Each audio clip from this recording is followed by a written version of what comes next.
Bonsoir. Après avoir traversé toute la Méditerranée, l'expédition Thalassa, ce soir, fait route sur Alexandrie, en Égypte. Au-delà de la frontière égyptienne, nous passerons l'été à la plage à Gaza, dans les territoires palestiniens.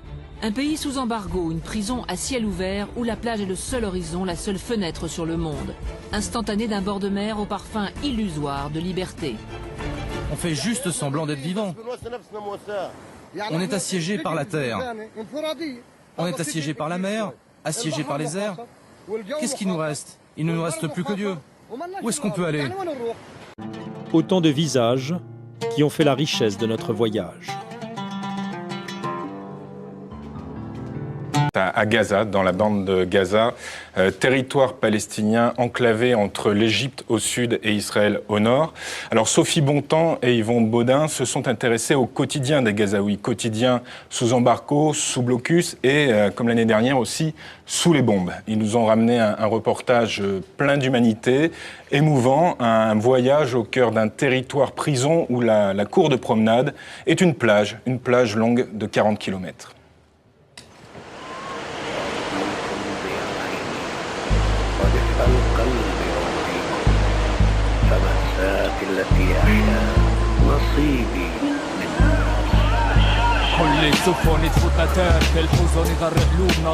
Juillet 2009, scène de la vie quotidienne.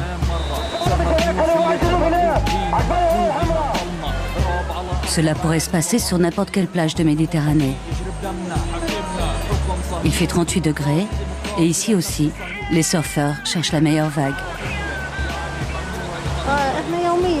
On reste ici sur le balcon, on y passe toute la journée et on regarde les gens à la plage.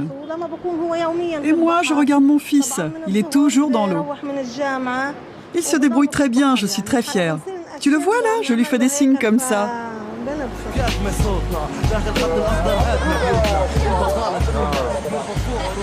La plage, c'est Gaza. Gaza, l'été, 6 mois après la fin de l'offensive israélienne, une plage sous embargo.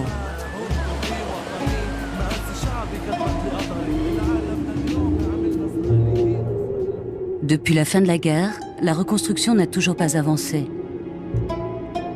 40 km de long, 8 km de large, Gaza est cette enclave, entourée de murs, de clôtures électrifiées infranchissables. Une prison à ciel ouvert, l'un des territoires les plus fermés du monde, les entrées et les sorties sont strictement contrôlées. Au nord, une porte tenue par Israël, c'est Erez. Gaza, comme une longue plage que l'on parcourt du nord au sud en moins d'1 heure. 1 500 000 personnes vivent ici.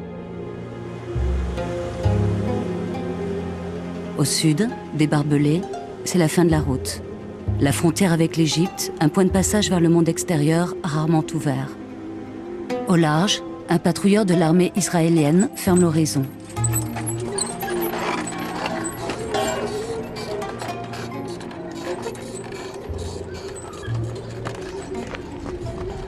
Quartier Zetoun, à l'est de la bande de Gaza.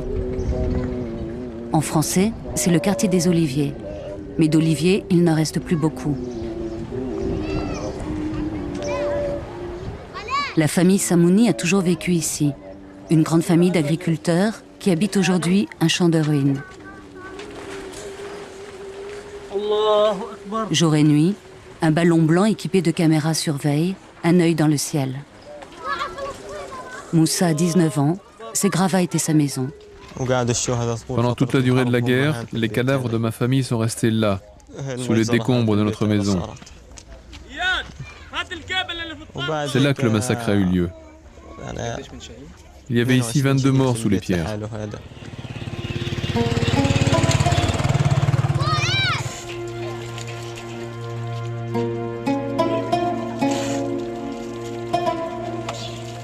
Moussa a perdu ses parents et 2 frères. Moussa, sa sœur et les plus petits ont trouvé refuge chez un oncle. Dormir, manger entre des murs couverts de graffitis, les souvenirs laissés par les soldats israéliens lors de l'attaque de l'hiver dernier.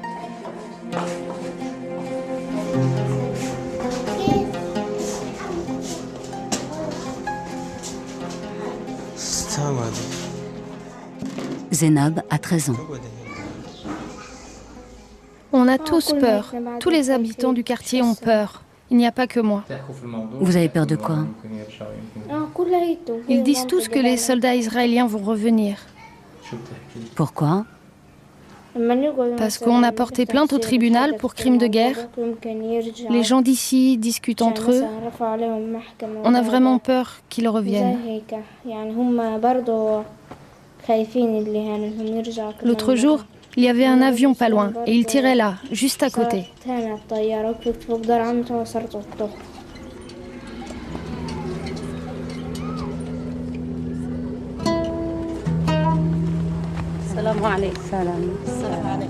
Chaque jour de l'été, chaque jour de vacances, Zénab, ses sœurs, ses cousines partent à la plage.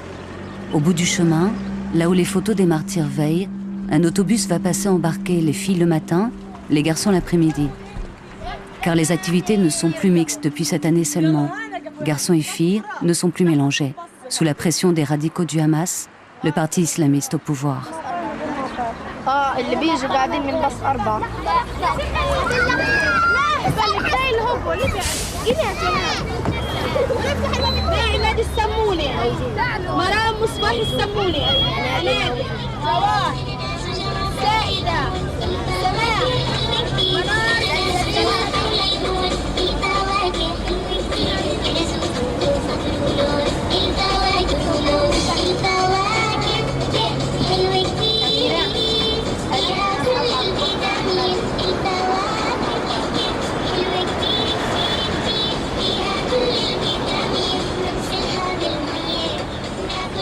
L'Agence des Nations Unies pour les réfugiés palestiniens a installé ses camps de vacances sur la plage tout au long de la bande de Gaza.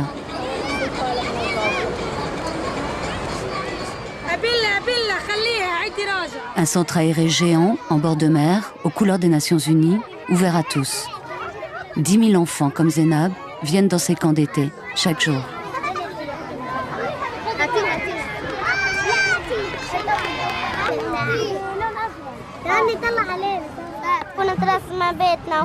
Là, j'ai dessiné ma maison avant les bombes, avant que la maison disparaisse.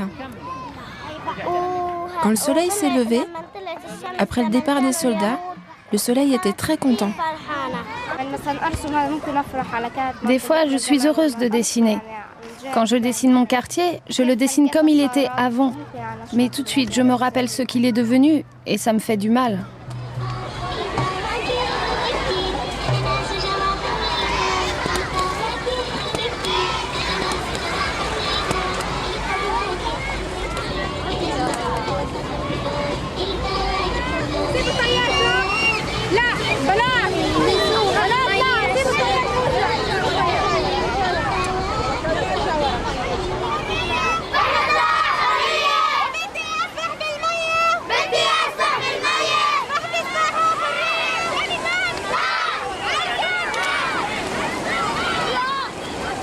Et chaque jour, le moment le plus attendu, c'est la baignade, dans les vagues, même si personne ne sait nager.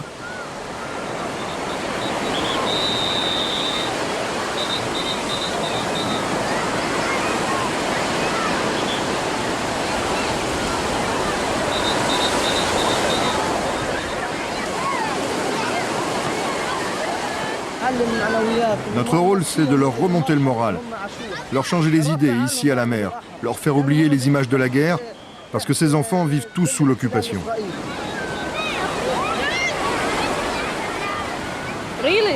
Les enfants spécialement ont tout perdu.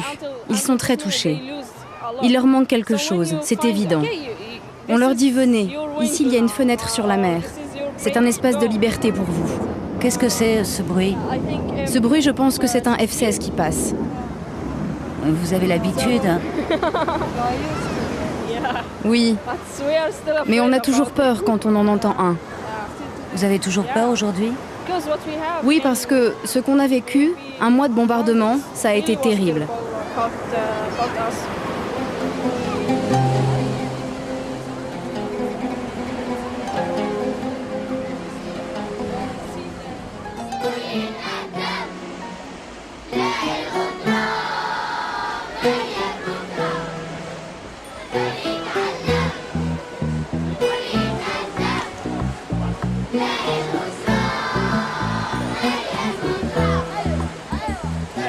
Dans la cabane des maîtres nageurs sur la plage de Chakajlim, Mahmoud et Youssef préparent ce qu'ils ont de plus précieux à Gaza, pour le bonheur de la glisse et l'illusion de la liberté.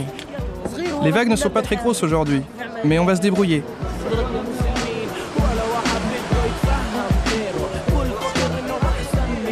Les premières planches ont fait leur apparition à Gaza il y a 10 ans. Mohamed, le maître nageur, a découvert le surf à la télé. Depuis, ils sont quelques-uns à affronter les vagues avec des vieilles planches à voile de récup offertes par des missions humanitaires. Quand on monte sur les vagues, c'est ça que je ressens, une impression de liberté totale. En mer, personne ne peut m'empêcher de faire ce que je veux. Personne ne peut plus rien m'interdire. Personne ne me retient prisonnier. Quand je surfe, je suis plein de ce bonheur-là.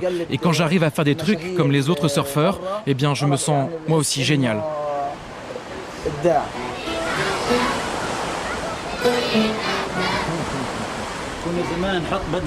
Avant, on fabriquait nous-mêmes des pièces avec de simples morceaux de bois. Aujourd'hui, on a fabriqué cet aileron avec de la fibre de verre. Au début, on ne savait pas. On a appris petit à petit. Moi, mon rêve, c'est qu'ils deviennent meilleurs que moi et qu'ils partent un jour en compétition à l'étranger. J'espère que quelqu'un les parrainera et qu'on deviendra champion du monde de surf.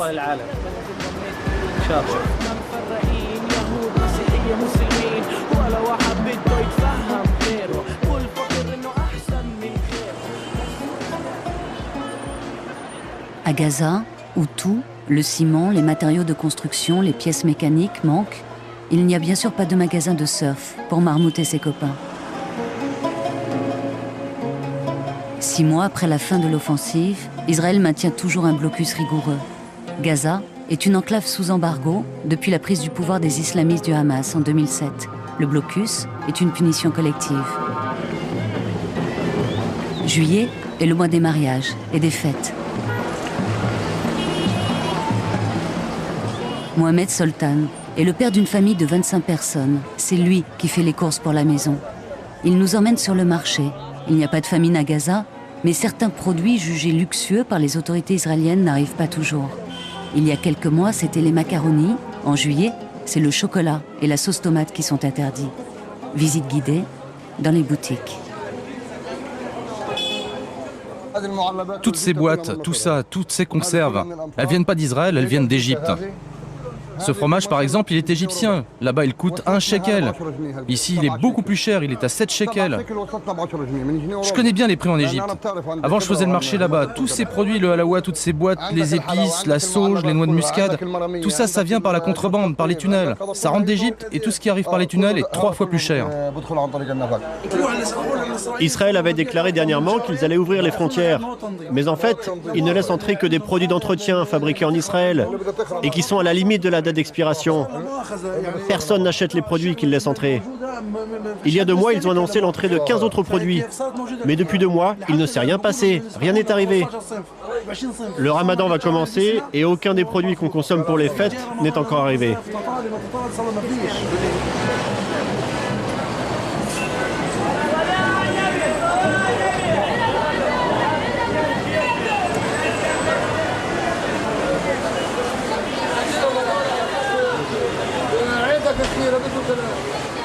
Ces fruits, ils viennent d'Israël. Les fruits qu'ils nous envoient à Gaza, c'est ce qu'ils appellent zourbet en hébreu. C'est la classe B. Si c'était de bonne qualité, ils l'exporteraient à l'étranger. Là, si tu regardes bien, tous ces fruits sont abîmés et dans les mangues, il y a des vers.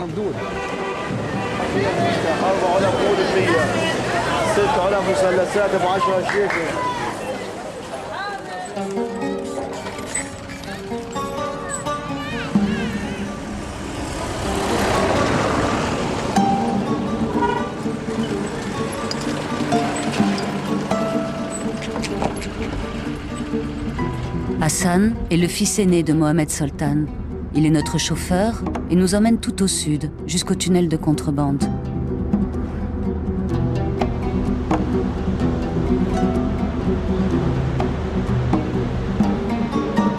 La contrebande est organisée depuis ici, depuis la frontière égyptienne à Rafah.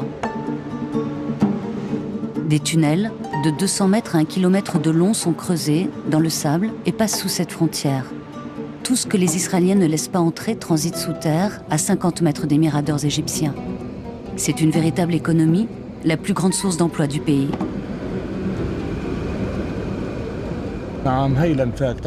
Regarde, les tunnels sont là. Ils sont sous les bâches. Chaque bâche que vous voyez cache l'entrée d'un tunnel. Au bord de cette route, il n'y a que ça, des tunnels.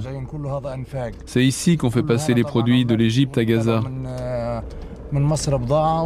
Les travailleurs qui sont là, ils font passer l'essence et le diesel. Tous ceux qui avaient des ateliers, des petits boulots, ils n'ont plus rien. Alors ils mettent leur argent en commun et ils creusent un tunnel pour gagner leur vie. Les camions-citernes viennent ici faire le plein d'essence à la sortie des tunnels avant de la revendre 50 centimes d'euros le litre sur le reste du territoire.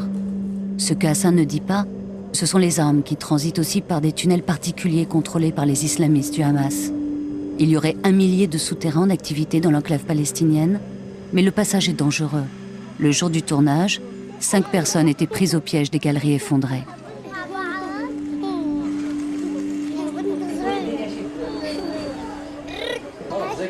La famille Soltan, Mohamed le père, Hassan notre chauffeur, vivent dans cette maison sans porte et sans vitres aux fenêtres, 3 générations sous un même toit. Koussaï, le deuxième fils, est pêcheur. Mohamed le père ne travaille plus depuis la fermeture du territoire en 2000. Les photos de la famille racontent l'époque où tout le monde circulait et passait des vacances en Israël, quand le père était ouvrier sur les chantiers, là-bas. J'ai commencé à travailler en Israël quand j'avais 27 ans. J'ai pu me déplacer librement pendant 30 ans. Il n'y avait pas de checkpoint ARS, on n'avait pas besoin de laisser passer. Au pire, les soldats nous arrêtaient. On leur disait qu'on allait travailler, ils nous disaient « Allez-y ». D'Israël, ses petits-enfants ne connaissent aujourd'hui que les photos et les soldats. Les arbres étaient beaux, les êtres humains tranquilles. Les soldats israéliens n'ont rien laissé debout. Ni les arbres, ni les hommes, ni les pierres. Ils ont tout détruit. Aujourd'hui, je ne peux plus supporter de les voir, même en images. Quand les enfants regardent la télé, c'est vraiment trop dur. Jamais, jamais la paix ne viendra entre nous.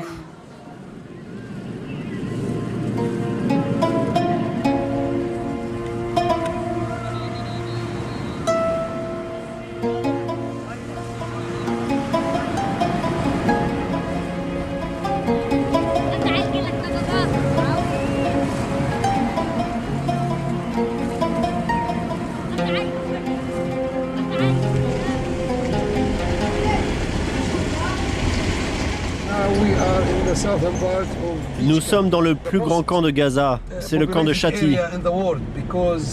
70 000 personnes vivent entassées ici, sur 1 km². C'est la plus forte densité démographique du monde.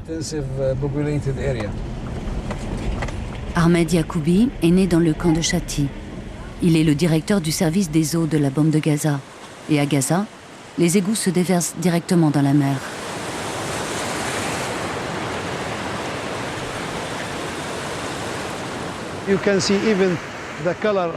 Comme vous pouvez le voir, la couleur de l'eau n'est pas propre du tout. Et nous avons analysé l'eau de mer à différents endroits de la côte. Nous avons relevé une augmentation importante de la pollution. Qu'est-ce qu'on trouve? On trouve des coliformes, des streptocoques qui proviennent des matières fécales. Et nous recommandons aux gens de ne pas venir nager dans la mer. Mais c'est impossible de les en empêcher et de les interdire. Car en été, c'est le seul endroit où ils peuvent venir s'amuser un peu.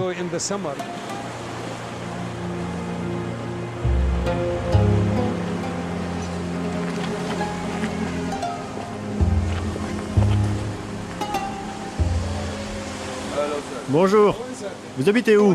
J'habite ici, dans le camp. Aidez-nous à construire. Vous venez toujours et vous faites des photos, clic-clac, et après bye-bye, vous partez. Je vous demande, ça sert à quoi? Moi, je continue à vivre ici, dans la merde. Laissez-nous vivre avec les égouts. Donnez-moi du travail, même dans la merde. J'aurai pas honte. 80% de la population du territoire palestinien vit de l'aide humanitaire. Près de la moitié est au chômage.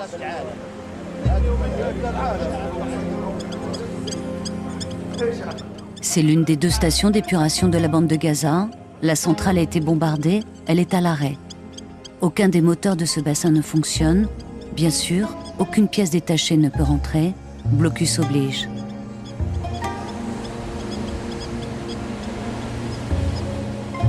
Alors, tout le long du littoral, des tuyaux comme celui-ci continuent à cracher des eaux polluées. 80 millions de litres d'eau non traitée sont déversés chaque jour en Méditerranée.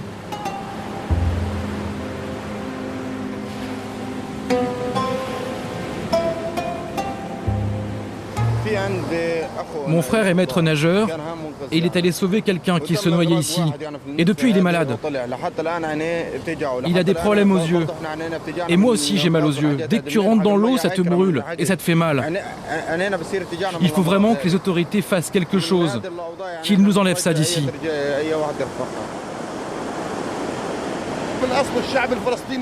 Le peuple palestinien n'a pas de santé. Il est usé, ça fait 1 million d'années qu'on est mort. On fait juste semblant d'être vivant. Regardez ce qu'on a gagné, 20 shekels, 5 € aujourd'hui. Avec 2 bateaux et tous les filets. Et on est 3. Ça veut dire quoi? Ça veut dire que les pêcheurs sont morts. Ceux qui gagnent de l'argent ici, c'est la police. Ils touchent un salaire à la fin du mois, mais les petits n'ont rien, ils sont morts. La date d'expiration du peuple est dépassée.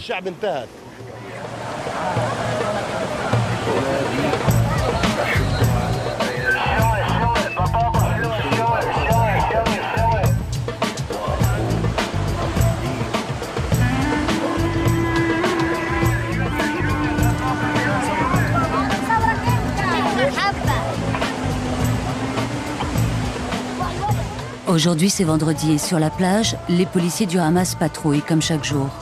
Il fait près de 40 degrés, les femmes doivent rester habillées des pieds à la tête. Les hommes portent des t-shirts et des shorts longs. Les codes vestimentaires imposés par les islamistes sont de plus en plus stricts. Atam, lui, est un petit vendeur. 10 centimes d'euros la patate douce, cuite sur la plage. J'ai pas trouvé d'autre travail à faire. Ça va, ça paye à peu près bien. Les filles par là. Les filles avec le mec là, ou plutôt le mec avec les filles. Allez vers le sud pour que je puisse vous voir. Là j'ai du soleil dans les yeux et je vois rien.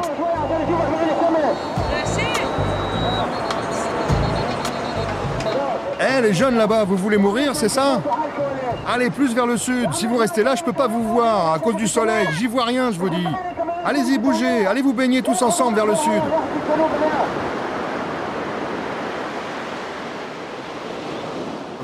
Il y a beaucoup de cas de noyade, mais il n'y a pas eu de mort aujourd'hui, parce qu'on a gardé l'œil bien ouvert. Il y a eu un type qui se noyait là-bas, mais on a réussi à le sauver. La pollution, j'ai entendu dire qu'il y avait un microbe dans l'eau, et c'est peut-être pour ça qu'il n'y a pas grand monde qui se baigne aujourd'hui. Ils en ont peut-être entendu parler. Mais vous savez, si l'eau n'est pas transparente, c'est pas à cause de ça, c'est à cause des algues. C'est pas les égouts la couleur. C'est à cause des algues.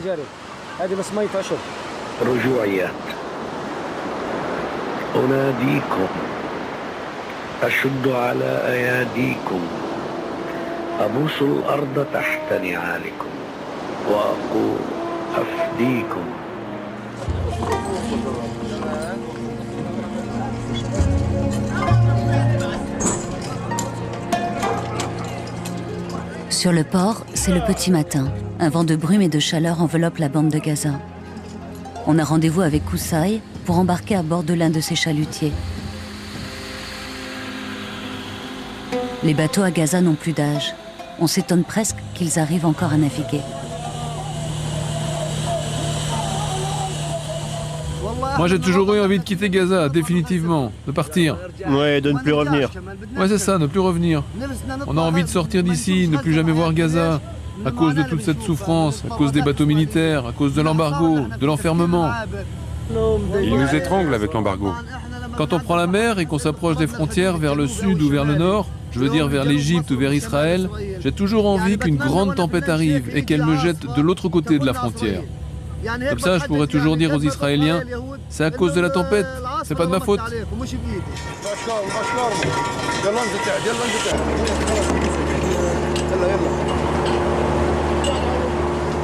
Le chalut est traîné à moins de 2000 des côtes. Il faut plusieurs heures avant de le remonter. «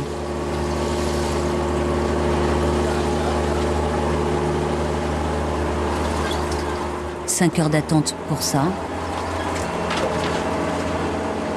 Pour moins de 10 kilos de poissons à se partager entre 6 pêcheurs.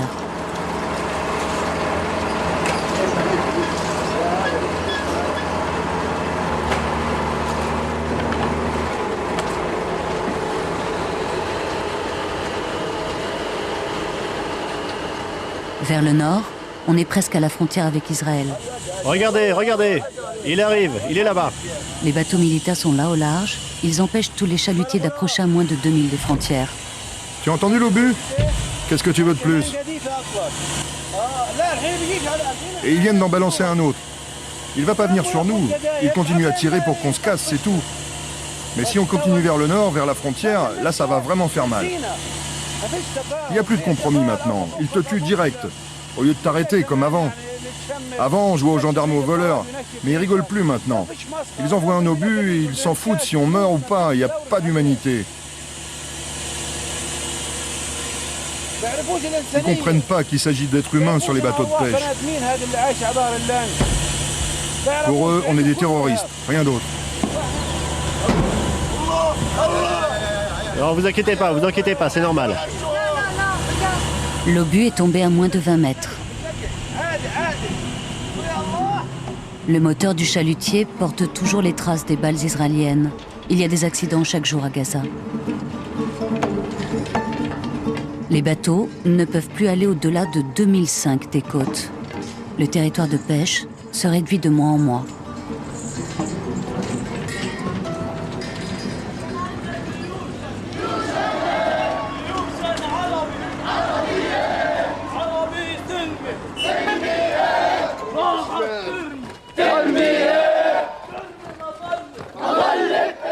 Eux n'iront pas à la plage aujourd'hui.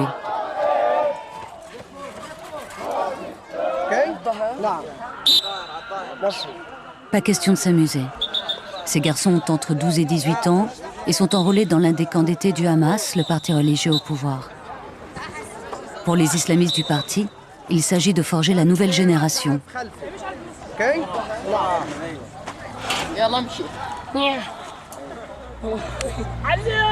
Et les méthodes des moniteurs sont plutôt musclées.